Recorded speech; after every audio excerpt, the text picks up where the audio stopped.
네, 여러분, 요즘 면접 답변 그렇게 하면 여러분들 무조건 탈락합니다. 제가 그 탈락 지옥에서 벗어나는 방법 진짜 확실하게 알려드리겠습니다. 네, 여러분 안녕하세요. 반갑습니다. 예비 승무원들의 멘토, 취업준비생들의 멘토 테디쌤입니다. 저는 2018년도부터 지금까지 모든 국내 항공사 채용뿐만 아니라 또 다양한 일반 기업에서의 채용을 꾸준히 진행해 왔습니다. 그만큼 합격 데이터도 굉장히 많고요. 탈락 데이터도 굉장히 많고, 무엇보다 기업에서 원하는 것이 무엇인지에 대한 그 트렌드 변화를 굉장히 빠르게 캐치할 수 있죠. 그게 스펙적인 부분에서도 그렇고요. 면접적인 부분에서도 그렇습니다. 제가 22년도에만 총 20명의 객실 승무원을 합격시켰거든요. 작년 에어로케이 합격생 1명까지 하면 21명인데 올해는 플라이 강원 8명, 에어프레미아 2번 공채에서 6명, 9명에서 총 15명, 그리고 티웨이 항공에서 7명이었고요. 그리고 현재는 대한항공 최종 면접 10명의 친구들과 함께 준비를 하고 있습니다. 그래서 제가 느낀 게 이제 좀 코로나 전과 지금이 어떤 면접의 트렌드가 굉장히 많이 바뀌었고요. 그리고 전반적으로 회사에서 원하는 그 느낌도 조금은 좀 공통점이 많이 생기는 것 같아요. 물론 이번 대한항공에서 제가 가장 확실하게 체감을 했지만요. 일단 승무원을 하고 싶어하는 사람들이 너무 많습니다. 이미지 좋은 사람, 스펙 좋은 사람, 대단한 경력 커리어를 가진 사람들까지. 그런데 승무원이라는 직업은 막 엄청나게 똑똑해야지, 많은 시간을 투자해야지 잘할 수 있는 직업은 아니거든요. 그냥 입사해서 정해진 커리큘럼대로 잘 배우고 따르면 충분히 누구나 할 수 있는 일이기 때문에 어떻게 보면 그런 능력치로 여러분들의 경쟁력을 뽐내는 것도 중요하지만 무엇보다 면접에서 좀 진실된 사람, 정말 솔직한 사람을 원한다라는 것이 요즘 면접 트렌드의 핵심이다라는 점을 말씀드리고 싶어요. 그래서 제가 한 4-5가지에 대한 방법을 말씀드릴 겁니다. 여러분들의 문제점은 무엇이고 이것을 어떻게 고쳐야 하는지, 알면서도 모르고 알고 있지만 고칠 줄 모르는 이런 부분들에 대한 좀 확실한 솔루션을 한번 드려보겠습니다. 실제로 제가 앞으로 말씀드릴 이 부분들에 대한 것들이 실제 면접장에서 지원자가 답변을 할 때 적용을 시켰을 때는요, 최근 대한항공 면접에서는 면접관들이 인상 딱 찌푸리면서 고개 바로 숙이고 답변 듣는 것을 멈춥니다. 이미 합격은 달날아간다라는 거죠. 그렇기 때문에 여러분들이 반드시 이걸 적용시켜서 다음번 면접에서는 이렇게 하시면 안 됩니다. 혹시나 내가 지금 배우고 있는 것이 혹은 스터디하면서 그런 일반적인 모습들이 적용이 된다면 반드시 개선하세요. 반드시. 그리고 이 5가지의 방법이 스튜디오 테디, 그 가장 높은 합격률의 비결이다라는 것을 말씀드릴 수 있습니다. 자, 그럼 볼게요. 자, 첫 번째 여러분들의 가장 큰 문제는요, 답변, 목소리, 톤입니다. 즉 보이스죠. 그 자체가 문제인 거예요. 특히 AI 같은 톤, 들떠있는 톤, 가식적인 톤, 이런 톤은 절대 안 됩니다. 모두에게 적용되는 일반화되는 것은 아니지만요, 항공 서비스가 항공과 관련된 분들 혹은 면접 준비가 아예 처음인 분들이 이런 실수를 되게 많이 하고 있습니다. 지나치게 톤이 떠 있는 거, 지나치게 끄듬을 올리는 거, 인토네이션이라고 하죠. 지나치게 밝음을 강조하려는 톤, 지나치게 본인의 발성 목소리와 어울리지 않는 과한 톤, 지나치게 진심과 자연스러움이 느껴지지 않는 톤. 이게 제가 글로 형용하긴 힘들지만 들어보면 여러분들이 어떤 느낌인지 확 올 거예요. 그 면접관이 원하는 건 대화예요. 그쵸? 그런데 긴장되는 상황에서 어떻게 대화를 하겠습니까? 답변을 해야 되는데 그 답변이 너무 답변을 위한 답변처럼 느껴진다라는 것이 문제다라는 거죠. 적어도 면접관의 입장에서는 편안하게 진솔하게 대화를 한다라는 그 느낌이 들었으면 하는 겁니다. 긴장하지 마세요, 편하게 하세요 라는 이유도 그런 것 때문이에요. 여러분들 알고 싶다라는 거죠. 딱딱하게 발표, 웅변하는 느낌이 되면 안 됩니다. 이 컨텐츠, 텍스트가 아무리 좋아도요, 전달하는 스피커가 문제가 있다면 그건 좋은 컨텐츠, 좋은 텍스트에 불과하죠. 근데 우리가 중요한 건 이 텍스트를 면접관들의 생각, 머리, 마음에 꽂아 담아줘서 설득, 이해시켜야 된다는 겁니다. 아무리 멜로디가 좋고 아무리 좋은 가사의 노래더라도 일단 이걸 표현하는 가수의 어떤 능력, 자질 자체가 인위적이고 가식적이고 부족하다면 절대로 히트송이 될 수 없듯이 말이죠. 일단 호감 가는 보이스를 갖는 것이 필수적입니다. 호불호가 갈리지 않도록요. 물론 선천적인 톤도 있겠지만 여러 가지 표현력 기법들을 통해서 이것을 해소할 수 있습니다. 아나운서처럼 해라는 게 아니에요. 본인만의 어울리는 톤은 반드시 있고요. 그러한 톤이 가장 듣는 이의 입장에서도 편안하게 들릴 수 있습니다. 보이스를 구성하는 요소는 되게 다양해요. 발성, 딕션, 강약 조절, 액센트, 템포, 감정 표현 등등 여러 가지 요소로 구성이 되는데, 이러한 종합체에 대한 이해가 없이 여러분들이 마냥 잘 보이려고만 답변을 한다면 이 무조건 어색하고 인위적인 답변처럼밖에 들릴 수가 없습니다. 그리고 진짜 대화하듯이 해버리면, 너무 힘을 확 빼버리면 루즈해지고요, 전달 자체가 잘 안 될 수도 있습니다. 드라마, 영화에 나오는 그 배우들이요, 말하는 듯이 하나요? 아니죠. 그 감정에 따라서 대사를 읊는데 정말 그게 와닿아요. 그쵸? 과장을 하면서 하는 것 같지만 듣는 이 입장에서는 몰입이 될 수 있단 말이에요. 그렇게 글을 말하는 것이 아니라 감정을 표현하기 때문에 그들이 연기 배우자다라고 하는 거고요. 우리가 사실 연기 전문가는 아니지만 누가 연기를 잘하고 누가 좀 아쉬운지를 구분할 수 있다는 거죠. 그렇다고 또 수백만 원 주면서 보이스 트레이닝 학원 다니고 스피치 학원 다니면서 돈 낭비하는 거, 그런 말이 아닙니다. 우리가 면접을 준비하지 방송인을 꿈꾸는 것은 아니잖아요. 그쵸? 제 정규 과정에서도 보이스에 대한 부분을 가장 많이 담고 중점적으로 훈련을 시키고 있는데, 여러분들도 이런 훈련이 필요합니다. 뭐 아나운서, 쇼호스트, 기상캐스터, 그리고 어떤 좀 목소리나 발성 굉장히 좋은 편안한 그런 배우들의 톤을 따라해보는 것도 좋은데, 이게 좀 시간이 걸린단 말이죠. 하지만 여러분들이 많이 듣고 확인하고 바뀌어가는 그 노력을 최소한 할 필요가 있고요. 제 유튜브 영상에 보이스 트레이닝 관련된 영상들이 있으니까 한번 확인해봐 주시고요. 직전에 이제 그 보이스 트레이닝 특강도 했었는데, 지난번 듣지 않은 분들이 또 많다면 제가 언젠간 한번 기획을 해보겠습니다. 이건 단연코 제가 가장 자신 있는 분야입니다. 아나운서, 쇼호스트 이런 것을 떠나서 일반인으로서 여러분들의 톤을 바꿀 수 있는 게 가장 중요하다는 거. 이제 두 번째가 추상적인 답변, 뜬구름 잡는 답변입니다. 그 질문에 대한 명확한 그 니즈를 답변으로, 구체성으로 해소시켜줘야 됩니다. 근데 대부분의 사람들이 답변이 너무 길면 어떡하죠? 라고 하면서 추상적으로 형용사, 부사 그냥 같은 단어 반복 많이 하면서 실질적으로는 똑같은 문장만 말하고 있는 거거든요. 그렇게 하면 사실 듣는 이 입장에서는 지루하고 기억에 남는 것이 하나도 없고요, 니즈가 해소되지 않습니다. 물어보는 질문엔 이유가 반드시 있다라는 거죠. 저는 여기에서 가장 중요한 게 일단 두 갈식이라고 생각을 하거든요. 그리고 제가 네 번째에도 두 갈식에 대해서 조금 더 구체적으로 말씀드릴 건데, 일단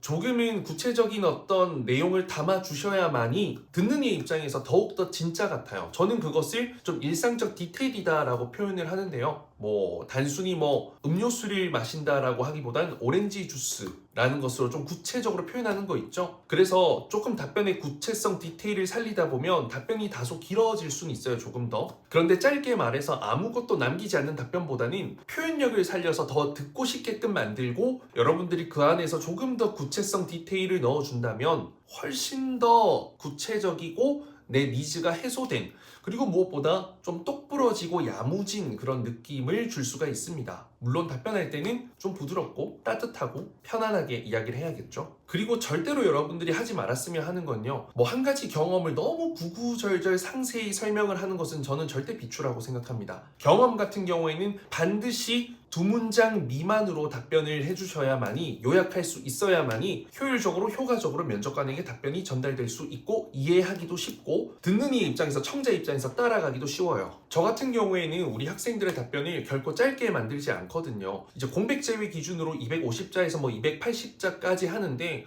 답변하면 한 40초에서 뭐 천천히 하면 1분까지도 나와요. 그런데 그 시간을 듣게끔 해줄 수 있는, 끌어올 수 있는 그 힘을 가지고 있는 게 중요하다는 거죠. 앞서 말씀드렸던 그 보이스가 거기에 가장 중요한 역할을 하고요. 또 두 번째 말씀드린 추상적이지 않는 디테일과 구체성이 더 들어야겠다라는 어떤 이유와 개연성을 제공하게 됩니다. 디테일이 살아있는 답변, 구체성이 드러나는 답변, 전달성이 명확한 답변, 평가를 할 수 있는 답변, 그 지원자의 정보를 캐치할 수 있는 답변, 이런 것들이 면접관들이 필요로 하는 부분이다라는 거죠. 자, 그리고 자연스러운 답변 마무리가 정말 중요합니다. 제가 싫어하는 답변 중에 하나가 기승전결, 승무원, 승무원 하는 겁니다. 이 승무원 면접을 하는 거지만 거기에 대해서만 궁금해서 질문을 하는 것은 전혀 아니거든요. 본인에게 소중한 물건, 소중한 기억을 물어봤는데 답변하다가 갑자기 승무원으로 마무리하는 거, 되게 좀 어색한, 대화 자체가 안 되는 게 아닐까요? 어떻게 보면. 물론 관련성이 있고 이렇게 마무리가 승무원으로 자연스럽게 연결될 수 있다면 너무 아름답겠죠. 그런데 그것을 억지로 연결하거나 아무 생각 없이 마무리를 치기 때문에 그것이 비매력 포인트가 된다는 겁니다. 신뢰도가 떨어지게 되죠. 예를 들어서 내가 정말 좋은 이야기 칭찬들 많이 했는데 결국엔 나 돈 좀 빌려줄래? 하면 이상하잖아요, 그렇죠? 그래서 어떤 처음의 시작과 그 끝이 자연스럽게 하나의 선으로 연결되는 것이 필요하다. 특히 마무리, 이러한 경험을 통해 대한항공이 승무원이 된다면 승무원이 되어서도 이런 마무리가 좀 좋지 않다. 물론 경험을 물어봤거나 승무원으로 뽑혀야 하는 이유, 뭐 본인의 강점, 이렇게 자연스럽게 그런 마무리가 될 수밖에 없는 질문이었다면 괜찮은데 전혀 다른 질문인데 소중한 물건, 이러한 승무원이 되겠습니다.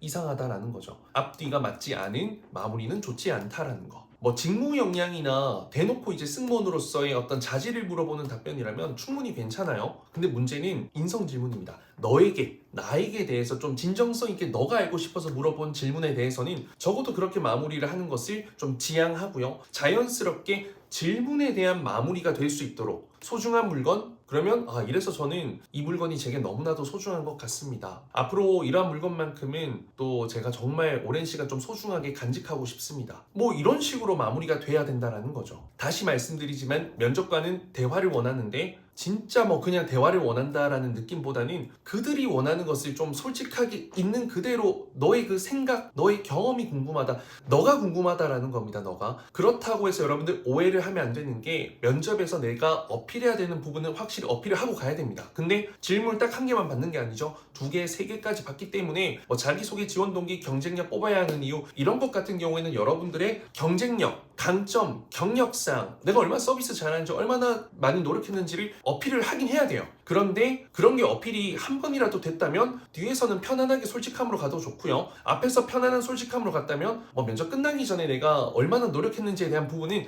한 번쯤은 어필해 볼 필요가 있습니다. 그런데 이것마저 최종 면접, 인성 면접에서는 굳이 그런 부분에 욕심을 내지 않고 얼마나 내가 좋은 사람인지 얼마나 조화롭고 어우러질 수 있는 사람인지만 어필을 해도 충분하다라는 거죠. 나는 너를 알고 싶다. 이것이 핵심입니다. 자, 그리고 이제 네 번째는 아까 앞에도 말씀드렸다시피 두 갈식이 되게 중요합니다. 질문에 일단 답을 하세요. 첫 번째 문장은요, 최대한 간결하게 가는 것이 좋습니다. 왜? 중요한 건 그 다음부터 나올 거잖아요. 근데 여러분들은 자꾸만 첫 문장에 무언가 길게 포장을 해서 지루하게 느껴지게 합니다. 아니요, 간결하게 묻는 거에 답하세요. 그리고 나서는 여러분들의 그 이유, 가치관을 그 다음 문장에 해주시고 경험을 담아주시고 마무리를 자연스럽게 뭐 포부용으로 하던 질문에 맞게끔 그냥 심플한 마무리를 하던 해주시면 되는 겁니다. 자기소개 같은 경우야 첫 문장에 여러 형용, 수식, 구절 들어갈 수 있습니다. 그런데 소중한 물건요? 네, 저는 이게 소중합니다. 제게 가장 소중한 물건 이겁니다. 저는 이거라고 생각합니다. 심플하게 가주셔도 된다라는 겁니다. 답변을 심플하게 하는 게 기본이에요. 글쓰기도 그렇고 말하기도 그렇고. 그런데 긴장이 되고 잘 보이고 싶기 때문에 그것이 문제다라는 거죠. 면접에서 답변은 진심이 느껴져야 됩니다. 다시 한번. 그러기 위해서는 텍스트가 먼저 나오는 것이 아니라 감정이라는 진심이 먼저 나오고요. 그 감정선에 따라서 텍스트가 전달돼야 합니다. 그렇기 때문에 너무 복잡하고 화려하고 형용사 부사가 너무 많으면요, 그 감정이 그 형용사 부사 때문에 덮이게 된다는 거죠. 여러분들의 생각, 여러분들이 준비한 답변, 여러분들이 기대한 결과 중요하지 않습니다. 면접관이 느끼는 생각, 면접관이 이해한 여러분들의 답변, 면접관들이 주고 싶은 결과, 그게 중요한 거죠. 자기 객관화 필요합니다. 질문에 답변을 표현하는 것이 아니라 질문에서 원하는 그 의도를 담아서 감정을 담아 진실되게 표현하는 것이 면접관이 원하는 답변이다라는 거. 사람이 매력적인 게 중요합니다. 외모가 중요하나요? 중요할 수 있겠죠. 그런데 더 중요한 게 그 사람의 매력입니다. 잘생기고 예쁘기만 하다고 해서 여러분들이 그 사람을 이성 친구로 만나나요? 아닐 겁니다. 자, 그리고 마지막으로 이제 5번째는요, 힘을 빼라라는 겁니다. 보이스가 중요하다고 해서 또 힘을 잔뜩, 정말 멋진 소재, 정말 차별화된 어떤 느낌을 전하고 싶어서 면접에서 욕심을 부리는데 그 욕심을 버리고 편안하게 가는 것이 가장 좋습니다. 그냥 가장 편안하고 가장 즐거운 마음으로 내려놓고 착한 아이 컴플렉스, 정말 막 자신감 넘치는 사람, 정말 내가 노력한 거 다 보여줘야지 이런 느낌보다는요, 실전에선 연습처럼 그리고 설레이는 그 느낌만 담고 면접장에 가시면 됩니다. 편안하게 지금까지 실전처럼 준비해왔다면 편안하게 내 생각, 내 마음 이런 노력들이 좀 편안하게 전달한다. 그래서 저는 면접 전에는 항상 신나는 노래 들으면서 설렘을 끌어오고요. 그리고 답변할 땐 최대한 어깨 힘 풀고 편하게 여기 긴장을 빼야 돼. 얼굴과 이런 거 긴장 빼고 미소도 편하게 이런 무게들을 다 밑으로 끌어내려서 편안하게 말하지만 면접관에게는 다른 차별화된 어떤 느낌, 목소리 전달할 수 있도록 신경을 씁니다. 그게 굉장히 중요하다는 거죠. 대부분 이제 면접을 잘 봤음에도 탈락을 경험을 하죠. 근데 사실 제가 그 면접장에서 있었던 사람도 아니고 그 모든 답변을 녹음해서 들은 것도 아니기 때문에 몰라요. 어떤 부분이 면접관에게 비매력적으로 다가와서 탈락을 하게 되었는지. 이유는 있을 수 있겠지만 그 이유를 알 수가 없다면 우리가 최대한 객관적으로 보일 수 있는 사람으로 바뀌어 볼 필요는 있다는 거예요. 경력직 10년차, 8년차 승무원들은 말을 잘하거든요. 나이가 있는 사람들 말을 잘하거든요. 왜냐면 경험이 너무 많기 때문에 그래요. 경험이 너무 많기 때문에 그 실제 경험을 있는 그대로 표현만 하면 되거든요. 진심을 담아서 내가 진짜 경험한 것이기 때문에. 근데 우리 답변은 사실 진실 그대로만 이야기하기에는 경험도 부족하고 결과도 부족하고 너무 평범하고 플랫하고 밋밋해요. 그렇기 때문에 어느 정도의 포장, 어느 정도의 MSG 필요한데 그걸 넣는 순간 가짜같이 보이니까 그걸 가짜같이 보이지 않도록 하는 그 노력이 좀 필요하다라는 겁니다. 여러분들 뭐 100% 진실되게 하게 되면요 적나라하게 답변이 전달돼서 이상해 보일 수 있거든요. 저는 이 영상들을 계속 되돌아보면서 제가 무슨 말을 하는지 처음에는 이해가 되겠지만 깨닫고 실천을 할 수 있길 바랍니다. 차별화된 그 면접장에서의 그 모습은요 반드시 인간적인 매력, 승무원으로서의 매력이 느껴지게 될 겁니다. 그렇다면 여러분들의 이전의 그 탈락은 합격을 위한 과정이었음을 깨달을 수 있게 될 겁니다. 저를 믿고 한번 열심히 준비해 보시길 바라겠습니다. 올해 상반기, 중반기 채용 합격 대박이 있길 바라겠습니다. 감사합니다.